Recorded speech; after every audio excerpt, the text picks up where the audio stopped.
Hello, my friends, hello, and welcome once again to stately Vaughn Manor. And it's Wednesday, which means it's Epic Comic Book Wednesday. Every Wednesday, Zorro and I will talk about a certain comic book graphic novel or comic book subject. Steve Donoghue on his channel will talk about the same comic book graphic novel or comic book subject. It is our world's finest team up that we do once a week.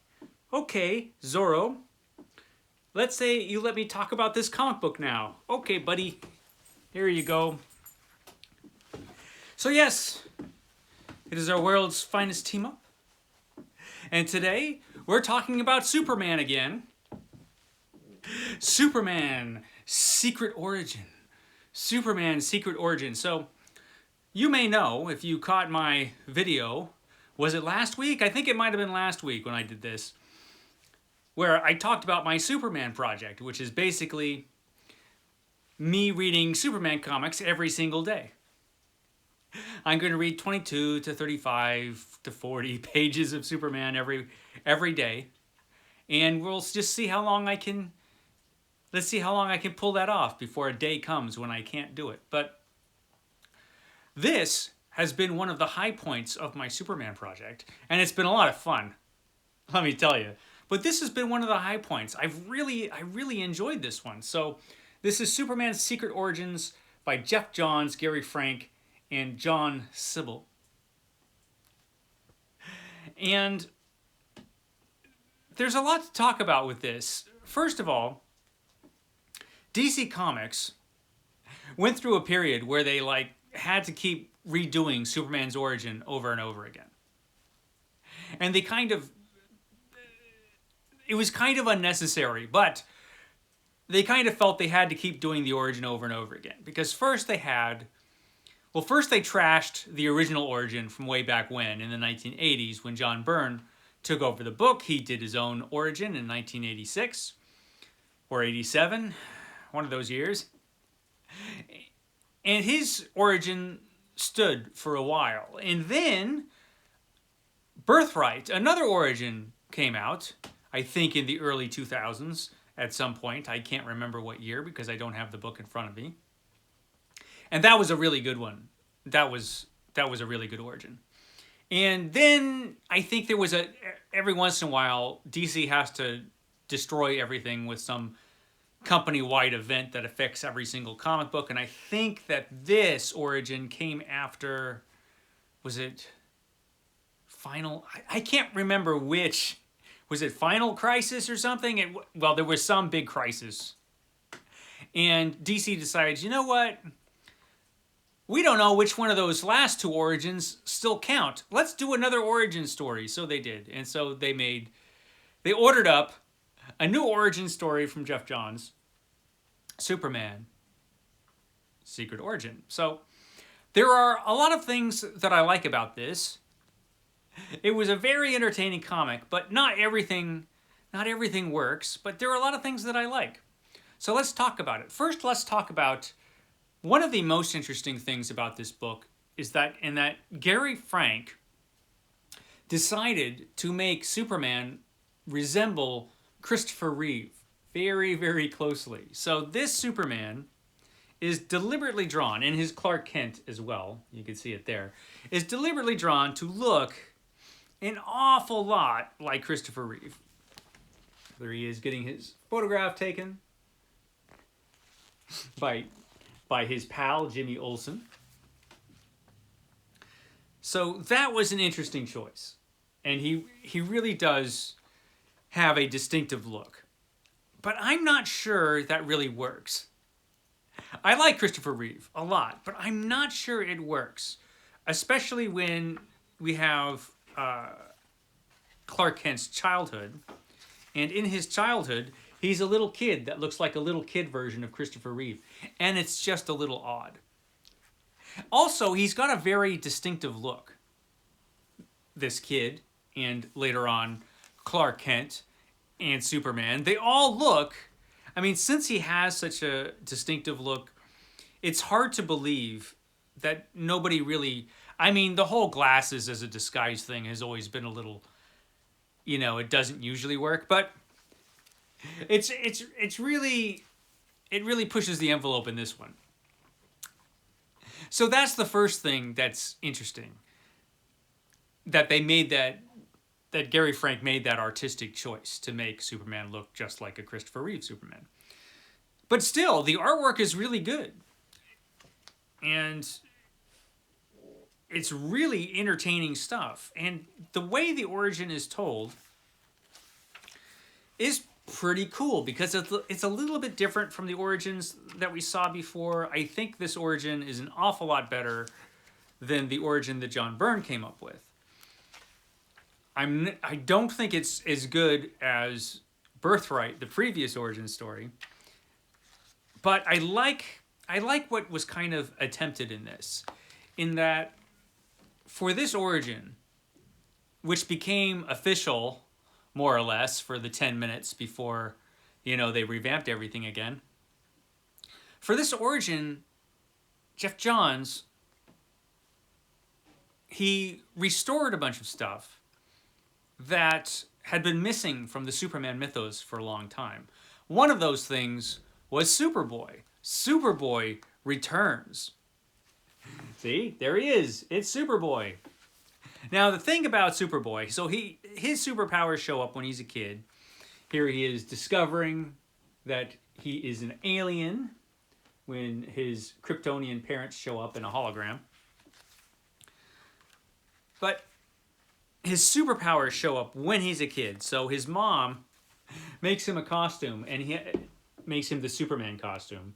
And he has this reaction. It's like, no, man, this costume sucks. But he is Superboy, even though, and here's the thing, he's Superboy, but he's like a secret Superboy. Somehow nobody ever sees him do his good deeds. Like, I guess he just goes off and does superheroics without anybody ever actually seeing him. Once he's Superman, everybody sees him. But when he's Superboy, no one actually sees him, even though he's flying around in this costume. Okay, that's a little hard to believe. But we do get the Legion of Superheroes and Superboy back together again, which was an awful big part of Silver Age DC Comics. I mean, that was a pretty big part of Superman's background. So I actually like that Superboy is back in this origin. I don't think it's stuck, though. I think once they changed the origin again after this, I think, with the New 52, and I don't think Superboy was ever a part of that. God, that was dumb. Anyway, this is a work of genius next to the New 52 Superman. And the stories are actually kind of fun. This is a very Silver Age feeling story when he meets the Legion. It's not the origin of Superboy and the Legion that we had before in the Silver Age, but, I'll take it. I'll take it. And then another thing that you find in this that is a part of this that hadn't been a part of Superman lore for a while is that young Lex Luthor was from Smallville, just like Clark Kent was. And he actually meets Clark Kent as a kid. Now, they're not friends, but they do meet each other.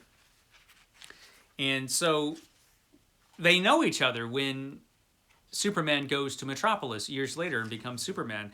And since young Clark Kent has such a distinctive look, it's a little unbelievable that super smart Lex Luthor doesn't just take one look at this guy's face and say, hey, you're Clark Kent. But, I guess he's not a super genius when it comes to recognizing people that, you knew in your life. See, this is Lex Luthor here not knowing who Superman is. This is one of those things as a Superman fan that you just gotta look past. You just gotta not think about it too much. But I assure you, if I put glasses on, when I put my glasses on, no one knows who I am. It's the perfect disguise. Anyway, the art is really cool, and the stories are like I said, they're entertaining. We've got the Parasite, who is probably one of the creepiest villains that's ever fought Superman, and we also have another favorite, if I could find him. Here he is. It's Metallo. So we got Metallo, the man with the kryptonite heart. There he is with his kryptonite heart. Superman kicks his ass, you know. It's a lot of fun and has great artwork. And so we've got Metallo, we've got the Parasite, we've got Lex Luthor. And the origin story, it doesn't break any new ground at all. I don't think that was really its purpose. I don't think the origin story here was... It wasn't here to change anything or anything like that. It was kind of to restore kind of a status quo kind of thing. It was to restore some of the things that had been missing from Superman for a long time. Like Superboy and some other elements from the Silver Age. Geoff Johns put that stuff back in to the Superman story. And he made an entertaining origin. But like I said, it won't wow you too much. As far as, wow, man, this is incredible. I've never seen this before. In that way, the previous origin story, Birthright, beats this. I think that was a better Superman origin altogether, but there are things about this that I like an awful lot. So it was an official origin for Superman for about 5 minutes, and now, in the modern DC Comics, who knows what the official origin story is? You know, this is what happens when you keep changing your origin story every 10 years or less. You know, as a fan, it's kind of hard to know, well, what actually happened? Was he Superboy? Did he meet the Legion when he was a kid? You know, stuff like that. This is where DC screws up, like, all the time. But I really enjoyed this. I had a good time with this comic. Entertaining, not groundbreaking, but fun. So, Superman, Secret Origins, that was cool. Next week, we're going to be talking about a non-Superman comic when we get back to Captain America. Captain America, Winter Soldier, next week. Not that movie that was hella awesome. That was a hell of an awesome movie. But the comic book, that was a whole nother thing. So we're going to talk about that next week. Okay. That's all I really have to say. That's all I have to say about Secret Origins. It was fun. It was a fun Superman comic. I enjoyed it. Steve Donoghue, who will talk about this today, will probably hate it. Place your bets. Who thinks Steve Donoghue's going to hate this comic? Because Superboy's in it, but it's not the Superboy that Steve Donoghue knew when he was a kid. So I'm betting he'll hate it. I mean, this is just my guess, but we'll see. Maybe he'll like it. No, I enjoyed it. He'll hate it. So, that's all for today's Epic Comic Book Wednesday. I will catch you next time.